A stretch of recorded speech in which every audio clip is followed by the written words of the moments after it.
as I was browsing the VCS store, I began to realize something.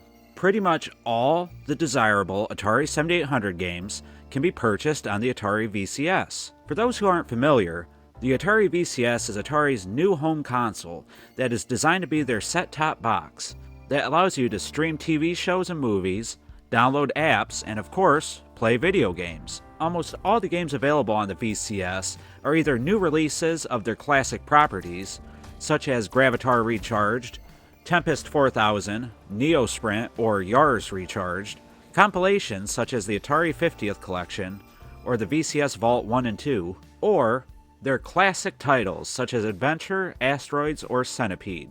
You might be surprised how many of these classic titles are originals from the Atari 7800, which is great in my opinion. But I got thinking, is the Atari VCS a better value for buying and playing Atari 7800 games? I mean, they are emulated versions of the original games, but for the most part they play pretty close to those, while working on a modern display and using modern controllers. So I decided to calculate the cost of both experiences, using the VCS and buying original hardware and cartridges, and then testing the games on both the VCS and the original hardware to see which has a better cost value and which has the better gameplay experience. And what I found might surprise you. I assume most people want to spend as little as possible, so I want to get you up and running with what I would consider as some of the better and more fun games. And please note, not all games are available for the VCS, but there is a lot of good ones, and enough to keep somebody busy for quite a while. So you can currently purchase the following 7800 games on the Atari VCS: Alien Brigade, Asteroids, Basketbrawl, Centipede, Dark Chambers, Desert Falcon, Failsafe, Fatal Run, Food Fight, Motor Psycho, Ninja Golf, Planet Smashers, Real Sports Baseball, Scrapyard Dog, and Super Huey. That's a total of 15 games, a far cry from the full 59 cartridge library. I think most of those titles are ones people are interested in. There's some obvious games that are missing that people like, such as Ball Blazer, Robotron, and maybe even Midnight Mutants. Let's assume the trade-off of a few modern games is possibly worth it to you. So let's use those 15 games as an example. What would it cost to get the console and those 15 games on the VCS? Well, right now you can get the all-in bundle, which includes the Atari VCS console, a modern controller, and the fantastic classic controller for $299.99. Don't forget tax and shipping, so let's call it about $340. That's a big initial investment, but how much are the games? $2.99 each. Oh, and no tax, at least not that I've been charged. So at that rate, you can get all 15 games for $44.85, making your total investment $384.85, roughly. Okay, so the Atari VCS is a couple $100. Not bad, I suppose. But let's see what you'll pay if you want a 7800 console and those same cartridges. Let's assume that an RF signal is okay with you. Now mind you, that's a far cry from HDMI like the VCS has, but you're only looking to spend about $80 to $100 with no games. And that's if you're using auctions off eBay. Trust me guys, avoid buy it nows. If you decide you want a console that's a little nicer, then you'll want an AV modded one, which after shipping will run you about $180. Of course you can mod it yourself for cheaper, but let's make our range on consoles between $80 to $180, depending on those variables. Now of course this will only get you Pro-Line controllers, which let's face it, those aren't the best. Let's assume most people want something a little better. The cheapest and easiest route would be to buy a Seagull 78 controller adapter, which allows you to use Sega Genesis controllers. You can get it from AtariAge for about $30.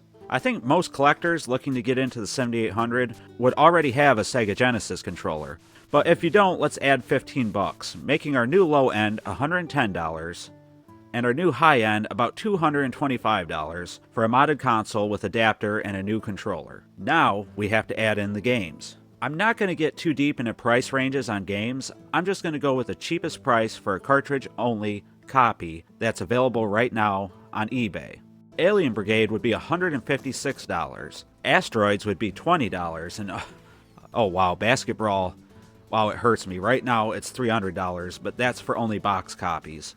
let's cut it in half. I think I've seen them for 150, 160 lately. Let's call it 150. Centipede is $16. Dark Chambers is $40. Desert Falcon is $23. Failsafe is $35 from AtariAge. Fatal Run, there's only PAL versions for $30 or so, but I know US copies go for much, much more, so let's call it 120. Ninja Golf, $205. Planet Smashers is about $125. Real Sports Baseball is way overpriced at $13. Scrapyard Dog is about $86, and Super Huey is, let's say, $35.